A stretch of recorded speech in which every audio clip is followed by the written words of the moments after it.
what happens. We've got people. Stop the report. Good morning, everyone. Good morning. Good morning. Good morning, Orson. Thank you, everyone. Thank you for everyone that's joining. A very exciting webinar this morning. We're very honoured to have Orson Francesconi from the FT Live joining us this morning, or is it FT Digital, shall I say, as a big transition from the stuff that they have done and moved over. And Orson is going to share with us some of his knowledge and experience and where they are, what they're doing. Also, I'm going to ask you to start off by giving us a little bit of background on yourself personally, where you've come from, because I understand you only joined the FT Financial Times late last year. But to sort of set some framework as to our conversation, I'd like to talk about where you were as FT Live pre-COVID, then where you are now, and that whole transition conversation of moving things over to digital and how you went about it and what you've done. And then probably most importantly, what you learned from that. I'm sure, as with all of us, it's been an amazing, scary roller coaster of learning and transitioning. You may well have been in digital quite a lot beforehand, where I know a lot of our members haven't. And then we'll have a chat about where we see the future going and how we see, coming back to live. We had a webinar yesterday. EMA have a working group working together on what we see live being in the future, in the hybrid, and when this is going to happen, etc. And we'll be taking some questions from the audience or the attendees. So again, everybody, if you've got any questions, can we use the chat space to throw things out? That's the one I'm monitoring because I'm here on my own monitoring this. So use the chat space, and we'll go from there. So awesome. Thanks, Richard. First of all, good morning, everyone. I'm in sunny Rome, actually. So I'm half Irish, half Italian, and I'm based in London. But the FT made a decision about a month ago that we wouldn't reopen our offices until the end of September, which is quite a long time away. I remember getting the message from the CEO. I was a little bit depressed. It's like, crikey, the end of September is such a long way away. Why make such a decision? And then very quickly I realized that that meant that I could work from wherever I liked. And so my family, my mother, and this is where I grew up, are in Rome. And so I actually drove down to Rome at the weekend. I made it through the French border and got into Italy. So anyway, good morning, everyone, and lovely to see you. And I see some familiar names on the group. So my background, really, I started my career as a content producer for events for a company called Euromoney Institutional Investor.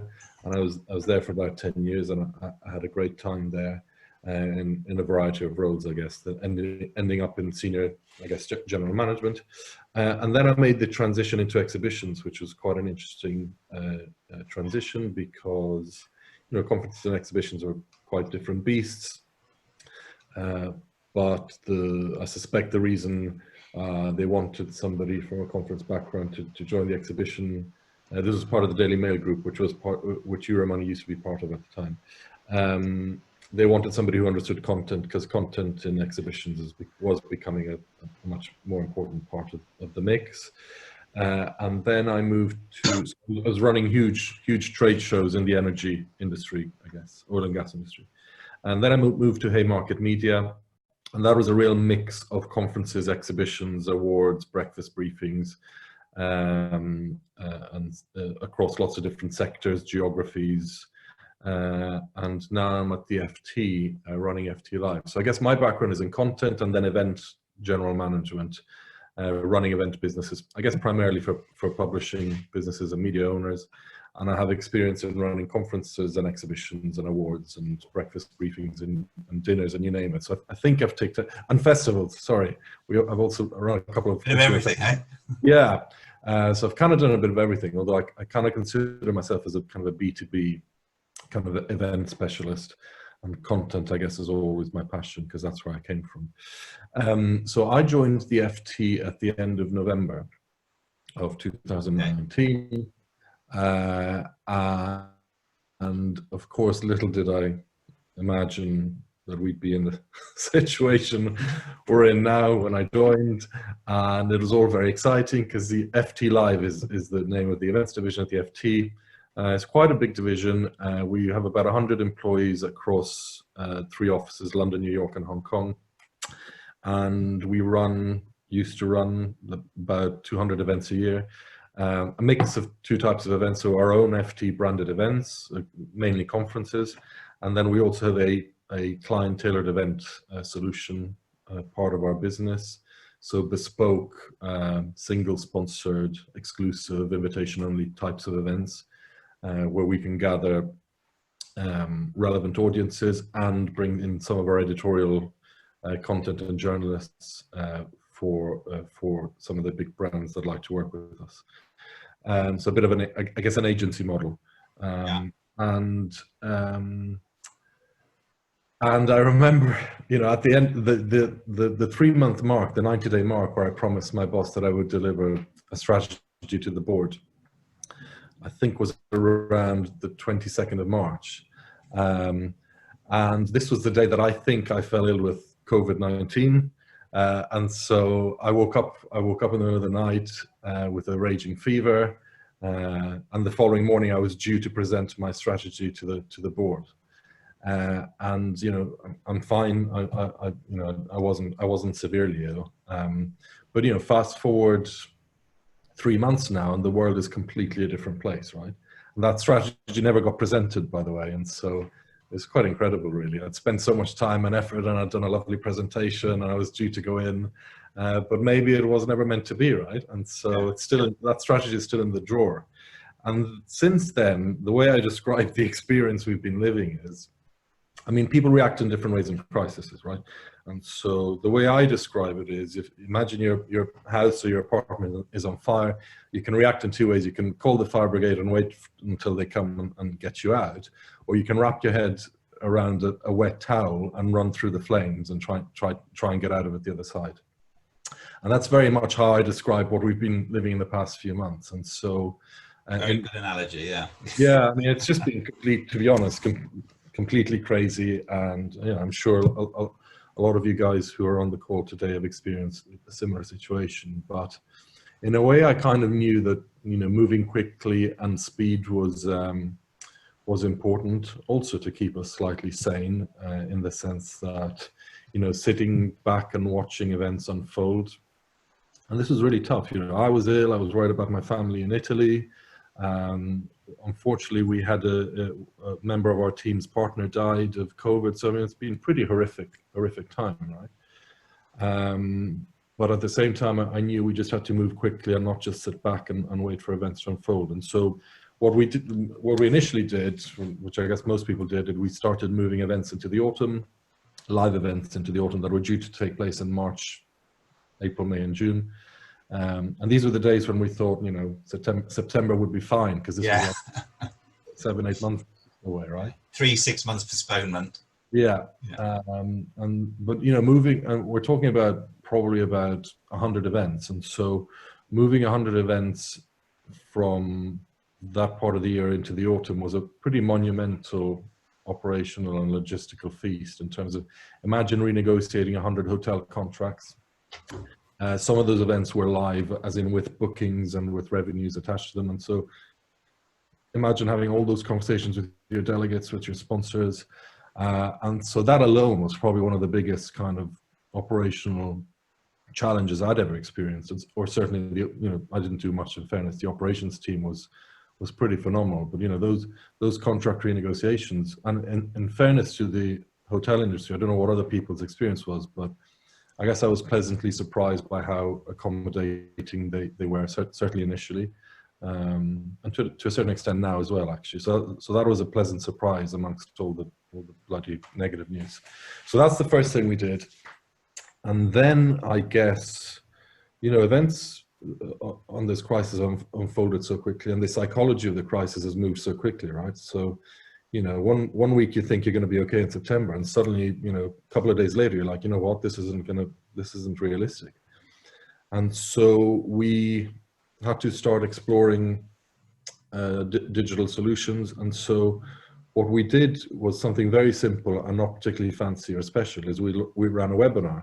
Now, there's nothing special about webinars. They've been around for years and years and years, but we had never had to run webinars because there was never really any reason, right? So we had a global portfolio of over 200 events, and we were quite busy running our events without having to worry about webinars. And so for us, it was quite new. And we ran a webinar called I think the Global Economic Crisis. This was maybe late March, April, with one of our leading editors, Martin Wolf, and a couple of economists. And we launched it in 4 days, and we got 7,000 people watching it, which was quite incredible, right? We weren't expecting those kind of numbers and signups. And so that was a good success. And then our CEO spoke to me and said, well, can we do something bigger and better and bolder? And, that was great with 3 speakers, but can we do a big online conference? And I said, I don't know, I said yes, because you don't say no to the CEO. And then his next question was, well, how quickly can you get it out? And I said, oh, I don't know. And I think I said 3-4 weeks. And of course, I immediately regretted having said it, because of course he's like, great, just do it in 3 weeks, do it. And I remember thinking, Christ, what have I just got myself into here? And anyway, we then, over the course of the next 4 weeks, put together this event called the Global Boardroom. Some of you might have come across it. If you haven't, you can still see the content on demand. I attended it, and spent some time looking at a couple, not everything, but the ability to dip in and dip out.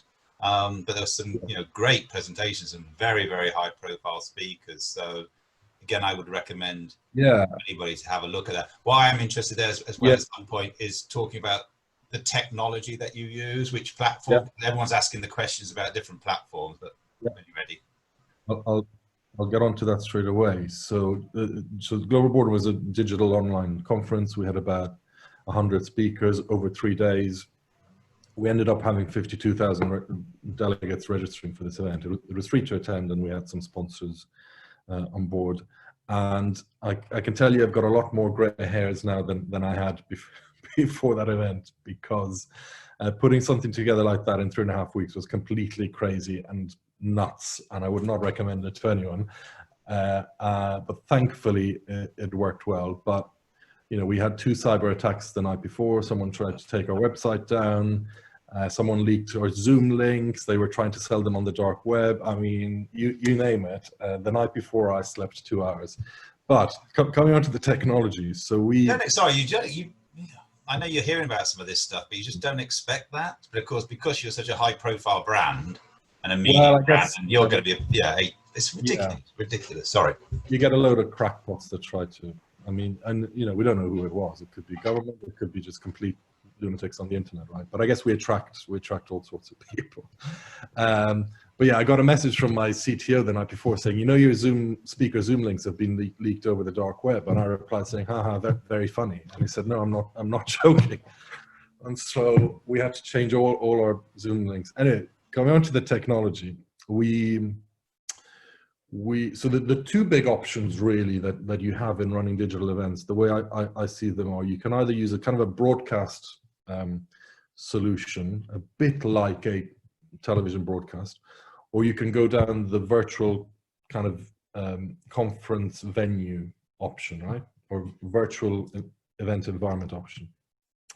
And we're going to, I might talk about both because we're going to use both, or we are using both. And so the Global Boardroom was the broadcast option, and it really depends on the types of events you're running. So the Global Boardroom, we very quickly realized this would be a very large, broad, free to attend, with big numbers, although we didn't expect those kind of numbers, and most importantly, a heterogeneous mix of people, right?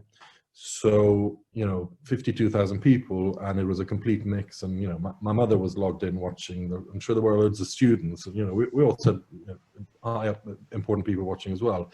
But the key factor was that these were people that didn't have necessarily anything in common and didn't necessarily need to network or be in the same conference room. If you think about it that way, right? And so who is your audience? It's a very broad, global, heterogeneous mix of people. And so we started the project thinking we were going to use one of those virtual conference environments, and the one we were looking at was called Hopin, Hopin. Some of you might have seen it, and you know the main thing with these tech solutions, as you will be aware of, they promise a lot and then they don't deliver as much as you think. And I've been in weeks and weeks of endless pitches and meetings with tech providers, and you go in thinking you've finally found the right one, and you come out of the meeting thinking, oh my God, another disappointment because it doesn't do X or it doesn't do Y. And very quickly you realize you need to stitch things together. There isn't the one-stop solution that you're looking for. Anyway, we started going down that option, and then very quickly we realized, you know what? That option of the virtual environment is great if you're trying to bring together people that actually need to be or want to be together in terms of networking. So, yeah. And so very quickly we realized, you know what, this event isn't that type of event. And so let's go down the broadcasting route. And by broadcasting route, I mean, from a tech point of view, it's a relatively simple solution where you bring in speakers via Zoom like we're doing now. And then you broadcast them out through a media player. And that media player can be YouTube. We use Brightcove, which is one of the kind of probably the best one out there, slightly expensive. YouTube is free, by the way, and people have been using it quite successfully. But essentially, you bring in speakers via Zoom or Skype or whatever it is you need, and then you push the experience out onto a media player. And as you know, media players, we experience them kind of, you know, if you go on YouTube, you know that there isn't really a way of interacting. You're kind of passively watching. But we were comfortable with that because we realized, you know what, we don't need people to network on this event at this stage. It's not that type of event. What we did have to use, Richard, was very quickly I realized at the beginning, I was like, why do we need an AV production company? Because, you know, we've got Zoom, we can do this ourselves. And very quickly you realize that actually you do need to add a layer of AV production into these things, depending on what you're doing. I mean, today is informal and it's fine, but if you're doing a high level conference and you want a nice frame around it, and you want some nice vision mixing, and you have an opening sting, and you want some music, and you want a sting coming out of each speech or each panel, actually it becomes unbelievably complex. And when you have 100 speakers on a conference, the whole onboarding process is highly complex. And so we employed a great company that I'm happy to recommend because, you know, there's no way I could have done it without them, called Jackshoot. They are a AV production company that specialize on kind of digital broadcasts. And their experience, Richard, had been in doing, so for example, I think they do the BAFTAs. So the BAFTAs are a physical event, but they do the streaming bit. So if Kevin Spacey or I don't know, someone can't join from Los Angeles and they need to beam in digitally, that's what they used to do. Yeah. So they used to do the digital broadcasting of live events. And so we hired them, and very quickly we realized this was a first for them as well, because they were used to doing digital in a live environment. And actually what we were asking them to do was 100% digital globally, remotely. And so, you know, we had 100 speakers from all over the world, but with no physical environment. All of it was to be done digitally and remotely. And so even for them, it was quite a big ask. And then you have the social distancing. So they have a studio in the Midlands, but they could only have 2 people in a studio at any one time because of social distancing instead of the 5 they usually have. And so anyway, it turned out to be quite a complex operation in the background, but there's no doubt that without that layer of production, there's no way we could have done it. And we're not TV producers or anything like no, that. No, conversations that we've been having with members and everything else, and I think a lot of people, you know, the senior suite just think it's you can do this easy, just get it done in 3 weeks, and that's the challenge. And there's so much to do. And the technology part is massive mixing and streaming and lighting and everything else. So you have to stitch lots of things together, but no, we're not TV producers. It's a really good point. And you know, I can tell you, we did a rehearsal on the Thursday. The event was on the Tuesday. We did a rehearsal on the Thursday, and it was a complete car crash, which when I had, you know, sleepless nights in the run up to this. And so we just had to rehearse it and rehearse it and rehearse it, right? And then we had to have contingency plans for every eventuality. And the contingency plans were, because we had a mix of individual speakers and panel presentations, and so we had about 4 or 5 different combinations of permutations. One of them is, imagine, Richard, your line goes, and I'm left on my own as an interviewee. Yeah. Well, that's a bit awkward. And, you know, we didn't have Orson Francescone. We had Al Gore and Tony Blair and all sorts of people. Yeah, right? I saw. So we had to rehearse, well, what happens if the FT journalist drops out and Tony Blair is left on his own, like a complete lemon? And so we had a whole load of procedures as to what to do in that case. Okay, so you had done some crisis management planning. Yeah. What if? Correct. That's a really good learning. Yeah. Then we had the opposite scenario, which was a lot easier. If Tony Blair drops out and the journalist stays, well, then that's kind of easier. The journalist can keep going. Then in the panels, we had, well, what if one panelist drops out? Well, we can work with that because there are other panelists. And the main message to the speakers was if your internet goes and you drop out of the Zoom call, the instruction is to rejoin as quickly as you can, and we will bring you back in. So on a panel, it's relatively easy. But again, on a panel of 4, if the moderator drops out and the panelists stay, that's kind of awkward as well. And so the onboarding of the speakers wasn't just about the lighting, the technology, and is your Zoom link working, was also about Mr. Blair, if George Parker, our political editor at the FT, drops out, this is what your instructions are. And in that case, the instructions were, if you're comfortable to keep going for a few minutes, please do so. If you're not comfortable, we will roll a VT and we will bring you back in straight away. So we had kind of background emergency VTs ready to roll in case of all these scenarios.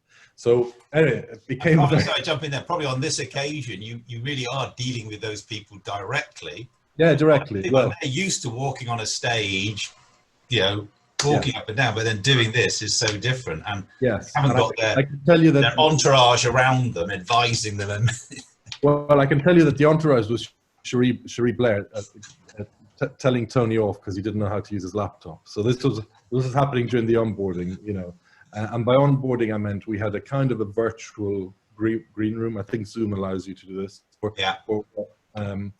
Well, sorry, if you have a vision mixer, you can have multiple feeds of people on different Zoom links, and then the vision mixer from the AV company can punch up the one that needs to go live. And so, you know, while there's something happening live, Blair is on line number 3 waiting in the background. Yeah. And then when that speaker's finished, then we punch up line number 3. And, you know, we were counting down speakers like, you know, 10 seconds to air, a bit like same like live production. They're backstage in the green room. They're seeing what's going on the front stage. Okay, Mr. Blair, you're going to be on stage in 3 minutes or whatever. Correct, exactly that. So listen, I had said, you know, I was doing expectation management with my bosses a lot because, you know, I was getting emails saying, are you sure the tech's going to be okay? Are you sure it's going to be fine? It's like, yeah, it's going to be fine. And of course, you know, this was adding to my sleepless nights. But I had kind of, in terms of managing their expectations, and I said, listen, you know, you need to account for the fact that out of 100 speakers, maybe about 10% might have some issues. They might drop off and come back because, you know, we know on our day-to-day Zoom calls or Skype calls or whatever it is we use, roughly about 10% of the time something happens, right? And so when I was managing expectation upwards to my manager, I said, listen, you just have to take it into account that it is going to happen, but this is what we've got ready in case it does happen. And so I think getting your bosses comfortable with the fact that things might go wrong is quite important. And so you just need to show them that, listen, well, tell them things will go wrong. So then you're managing their expectations, but don't worry, if Blair drops out, this is what happens. And so, you know, we had a Word document with the 6 or 7 permutations and combinations of things that could go wrong, and we had action points. Just so that they were aware that if this happens, we're in control, don't start panicking. This is what we're going to do, yeah. Exactly, rather than sending text messages or emails, what's going on. And also preparing them for the fact that things do go wrong, and so not to expect it to be 100% perfect. Having said that, out of 100 speakers, we only had one guy who dropped off for about 90 seconds, and it was because his home Wi-Fi wasn't great. And so, you know, either we're unbelievably lucky or we use Zoom, by the way, and I don't know if we want to touch on the whole Zoom thing. And our CTO was kind of uncomfortable because Zoom had been or is in the news about their security being a bit shaky. Yes, yeah. Some of the speakers, well, Tony Blair was one of them. The governor of the Bank of Japan, or certainly his team, were another one who raised questions about Zoom. And so we had the AV production company and ourselves essentially talking them through the reasons why we thought Zoom was the best. And in fairness, it's kind of the most stable, to be honest, of the ones that I've seen. And B, they had actually enhanced all their security features quite recently, having been through the controversy. And thirdly, we had individual speaker links for all the speakers. So we weren't using a unique Zoom link for everyone. Bringing that in and mixing. Yeah, I know. I just to quickly add on there, I know that a number of our members, some of the big banks and stuff like that, they don't support Zoom Correct. at the moment, where that's an ongoing negotiation and everything else. But yeah, that's the nervousness. I was quite worried about that because I know some companies have got bans, but to be honest, out of the 100 speakers, Blair, the governor, were unsure, but once we reassured them as to our processes, and listen, having that extra layer of the AV production company and the vision mixer as well was an extra layer of security, because if somebody happened, I don't know, because I played, stop someone from bombing. Yeah. Well, I played out the scenario. What if you and Blair or Sherry Blair by mistake clicks on that Zoom link and they think they're joining their girlfriend or their mother's call? What happens in that case? And having that AV production company scenario was, well, we can see them coming in and we can make sure that they don't go live because of the mixing desk we have. And so I don't want to get into too much detail, but I guess detail is important, and certainly playing out every scenario, it depends on the type of event you're running, is important if you want to make sure that it goes well. Can I throw the question in? I mean, I'm sure you're going to cover out it, but also throw a question in about, at the end of the day, for you guys, for the FT, your live events are a big revenue generator now. Yeah. They're really interested to know how you manage sponsorship, the cost of that, because we've got many industry associations, number of charities that are members of EMA, etc., who are reliant on sponsors, advertorial, how you give the value to those people. Sorry. So good question. So putting aside the global boardroom, which was kind of a bit of a weird outlier, it's not the typical event we run. We have these 150 events that were due to take place in the autumn, and we are going to run digitally on a virtual conference environment platform, not on the broadcast option. But in terms of revenues, so obviously our two revenue streams are sponsorship revenue and delegate revenue on our events. And the initial indications is that sponsorship revenue is holding up quite well. And the main reason for that is really the opportunity that digital gives you in terms of volume and globalization of your audience, right? And so if you were running the US banking conference at the Four Seasons in New York previously, you can now run with 150 people in a conference room. You can now run that event digitally, and you have an infinite inventory of tickets you can sell, right? So you can have unlimited people watching that conference, and we'll get on to pricing in a second. And so, the people who used to sponsor to position their brand in front of 150 leaders are now positioning their brands. Some of the jumps in numbers we've seen, Richard, are quite incredible, right? Yeah. So, you're talking thousands, right? So when you're running a conference for 100, now you're talking 2,000, 3,000, 4,000 people logging in. And it's like you said, it's like a increasing circle of some of those people aren't necessarily that important to you. Could be students and stuff like that, but they are your audience of the future. Yeah, well, so, and the Global Boardroom, again, was a bit of an outlier, but we are going to charge, still going to charge a delegate fee for a kind of normal community B2B events. And it'll be a reduced fee. And there's a whole debate as to how much the fees should be. Should they be the same as live or not? And, more or less, we're all decided that they won't be the same as live. And then it depends how comfortable or how low or high you're comfortable going. But putting a paid layer ensures that, you get relevancy of the types of people joining are the relevant people, right? But, there may be somebody in China who's interested in the US banking industry who would never have made the investment of getting on a flight, coming to New York, paying £2,000 to attend the FT conference. That probably meant spending £5,000, £6,000 and taking a week out of work. Yeah. However, he can spend £400 or £500 or whatever our ticket price is now, and join from Shanghai and get an insight into the US banking industry, because that's what floats his boat, right? And he is still going to be relevant to that industry, because you wouldn't pay to attend something you're not interested or you're not particularly relevant to. Yeah. And so really the ROI for sponsors is not only is it there, but in a way it's kind of increasing. And so our sponsorship rates are holding up quite well. On the delegate side, obviously, you just can't charge as much as you used to. But, I was speaking to so the initial kind of numbers we're seeing is, charging between 15 and 30% of normal prices. But I was speaking to somebody yesterday who's done a survey with clients, and the more you can replicate the business development and networking element online, the more you can increase your pricing, right? Because content alone, it's hard to get people to pay for content alone, right? So this has been something that we're all aware of. And people more and more come to events for networking, deal making, meeting people, and, you know, as a catalyst to doing business rather than sitting passively listening to content. So the more you can replicate that business development networking feature online, and it's not easy, and some platforms do it better than others, the higher the stickiness and the engagement, and the higher the willingness to pay, is because you're providing real value to the people. And so, yeah. And so that's where we are in terms of kind of the revenue mix. So sponsorship is holding up quite well.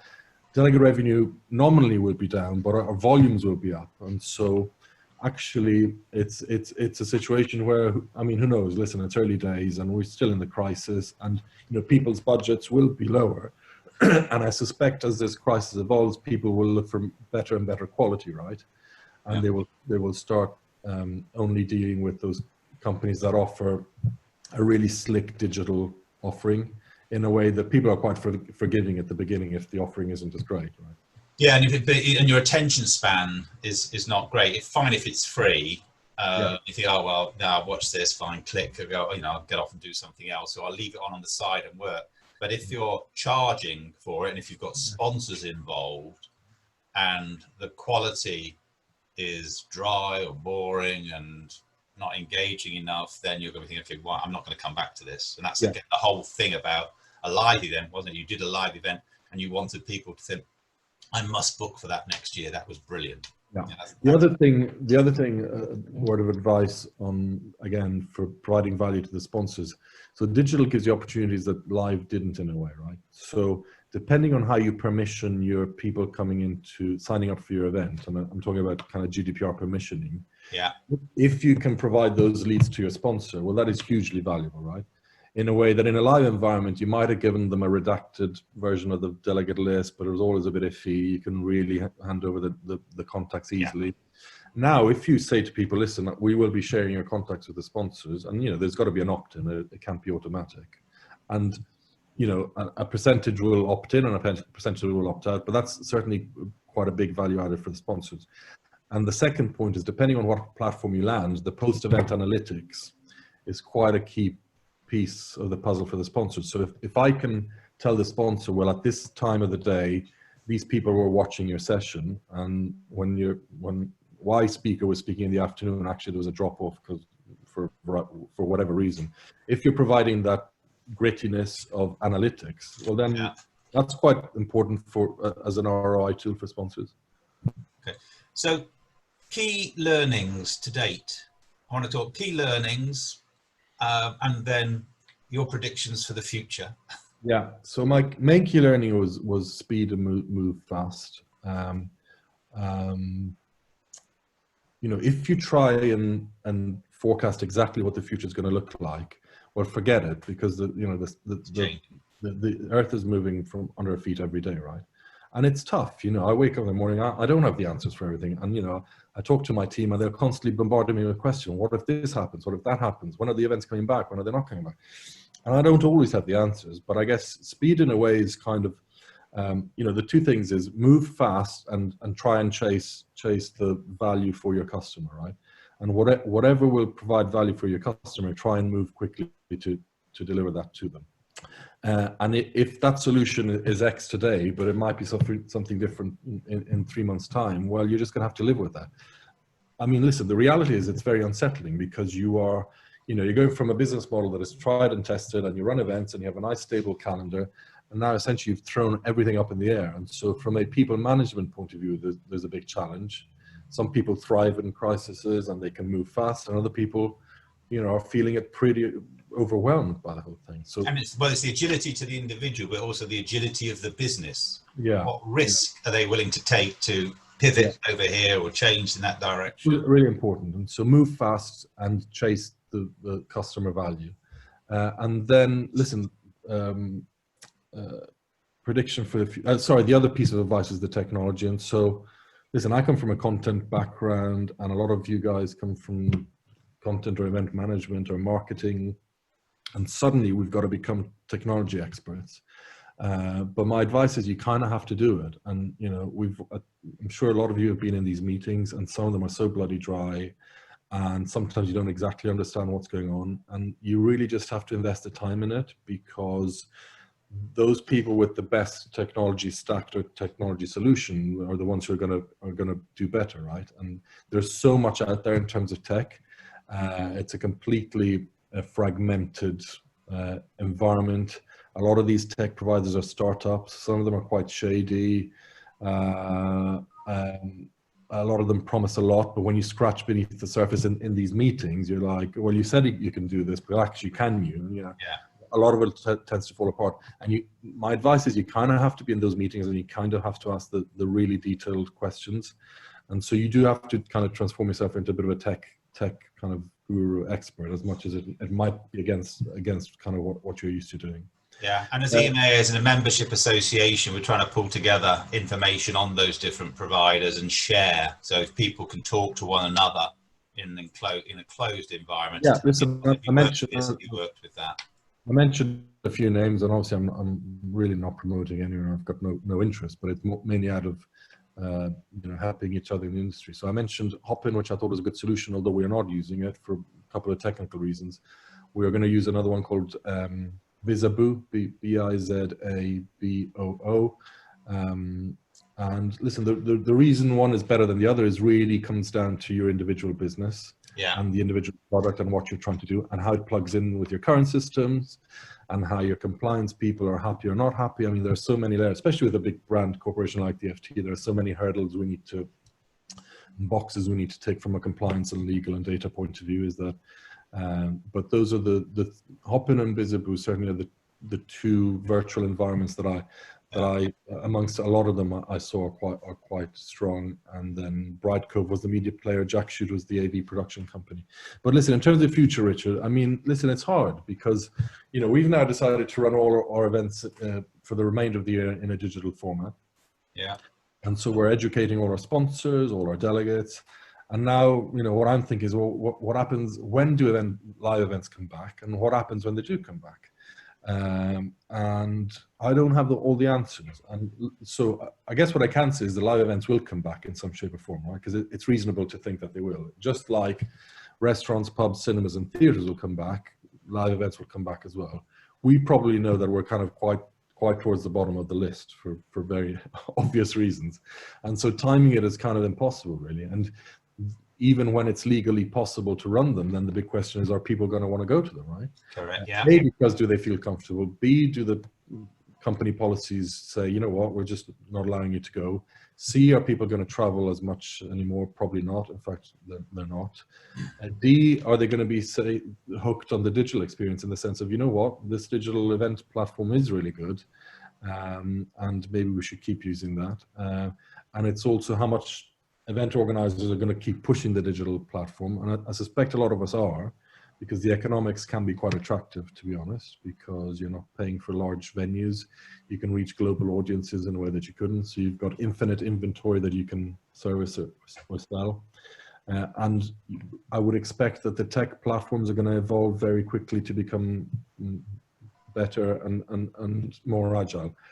So I think what's going to happen is, certainly in my mind for our portfolio, is we will be going back to live at some stage, but probably instead of running 100 live of our big events, we might run 20 or 30 and maybe keep the others digitally. Even on the live events, the digital solution won't go away. So this hybrid model where essentially, if you do want to go back to the Four Seasons, Park Lane, and do that high-level networking with the US audience, we would provide that for you. But that famous delegate that was logging in from China, well, yeah, I don't want to deprive him of the experience that he was having, right? Because why would I want to do that anyway? So what I suspect is that it'll be a hybrid model where those delegates from across the globe who still want to pay £400 and access the content and do some sort of networking online, we still must provide that for them.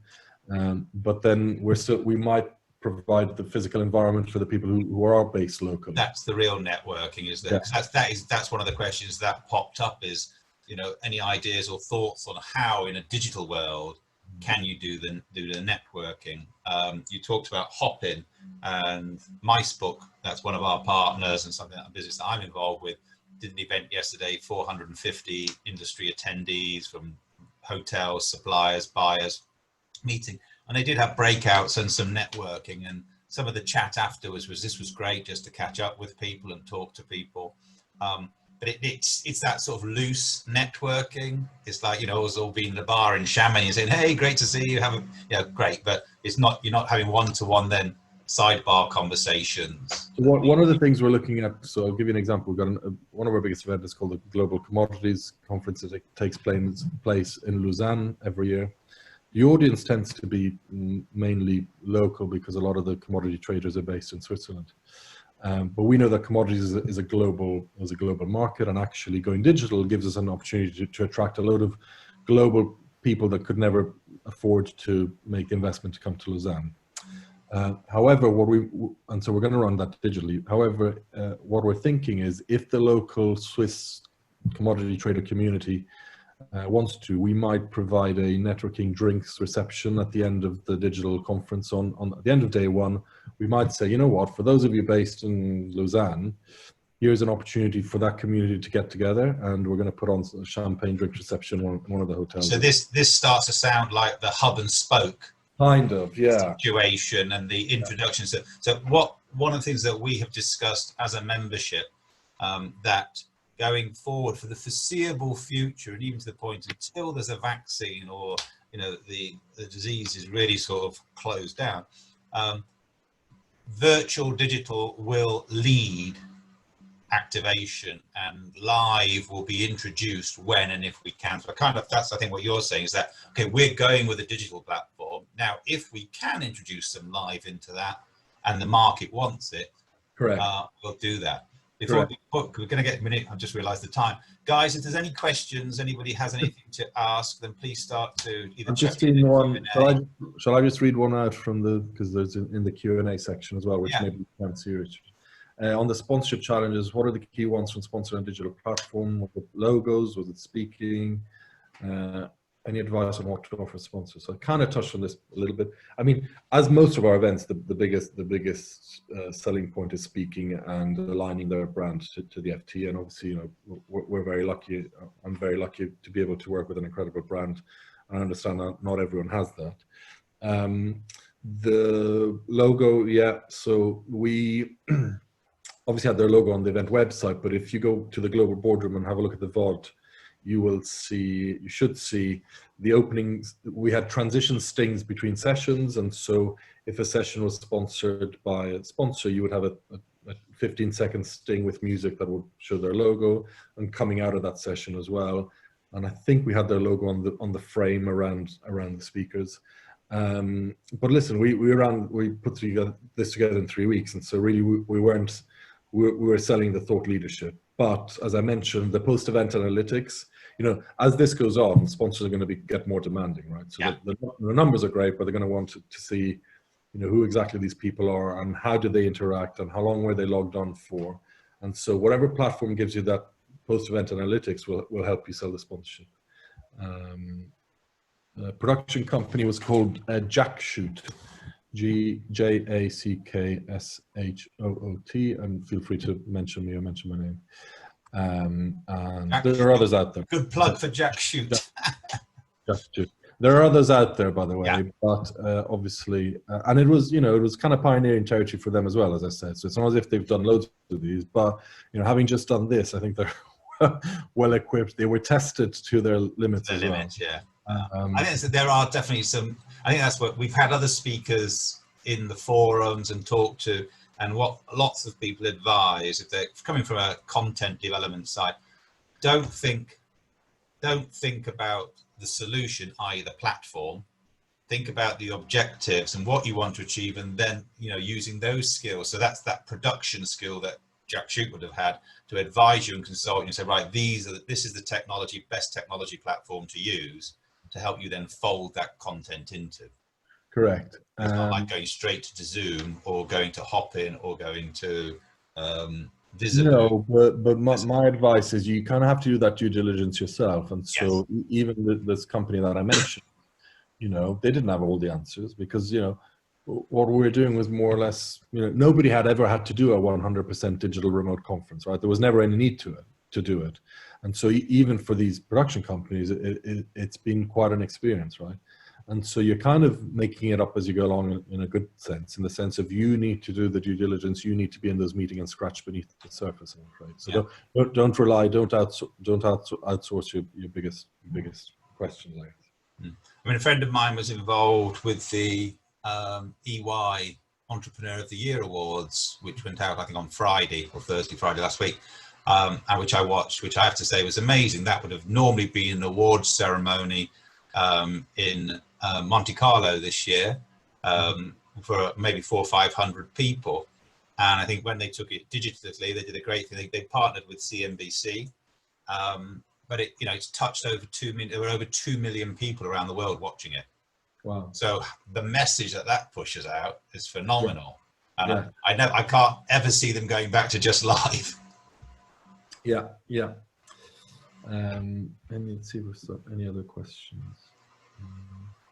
The business networking side, how do you replicate that? I mean, we've touched on that, but that really is down to the platform. Some do it better than others, and you're just gonna have to shop around, I guess. Okay, guys, any more questions before we sort of, if I wrap up? We're up to our full, yeah, we're over our time. Awesome. I'd like to say a really, really big thank you. I think there's a lot of insights and learning. I've been scribbling away here. There's a few things really sort of about being quick, not waiting. It's never going to be perfect. There's always, as we are all perfectionists, so you're always going to find fault in what you do. But the quicker you react, it's like a business, the more ground you will take from your competitors. And I won't name them, but I know definitely you've got 3 or 4 major competitors out there in what you're doing in the sort of the media channels. So speed, move fast, manage your expectations, so manage your speakers, manage your exec suite on what to expect, firefight, keep them in. And I love that crisis planning. So what if? So again, very simply, if this happens, this is what's going to happen. Don't leave them in the dark. Production skills and knowledge, if you don't have them, which you generally don't, bring in an expert, bring in your TV production people, or people who can do that, who can help link this all together and make it look good and special. So that, and choose your platform. So yes, go through the pain of looking at these different platforms that's out there. Talking to your industry colleagues, I think that's a great thing that EMA brings, is you are able to talk to one another in confidence of corporate to corporate, and not talking to the supply chain directly. And the future, where it's going, that digital is not going to disappear, which is really interesting. What is the hybrid model going to look like? We don't know. It's not easy just to sort of say this is it, because it's constantly evolving and changing. But companies are now, from what I heard there, companies are now seeing the value of digital and online and streaming. Because again, I know that when I was in my old agency hat, we were talking to clients about streaming your company, taking part of it. They weren't keen to do that because they thought they'd lose their attendees. Now I think they can say, oh wow, people do want to attend, but we can get to such a much bigger audience. Correct. In this. So from me and from our membership at EMA, and it'd be great to get you into EMA and join up and join some of our webinars, and your team, of course. It would be great to see you guys involved a bit more. A big thank you. Thank you very much. And how long are you in Italy for? Well, I don't know. I'll see. I'm just going to try and enjoy the summer, the Rome summer instead of the London summer. Well, you're now coming out of lockdown, so because it was been so difficult for everybody in Rome. Yeah. It was such a lockdown, but Well, enjoy. Thanks, everyone. Thank you very much indeed, guys. Everyone, thank you. Thanks a lot. That's some great comments.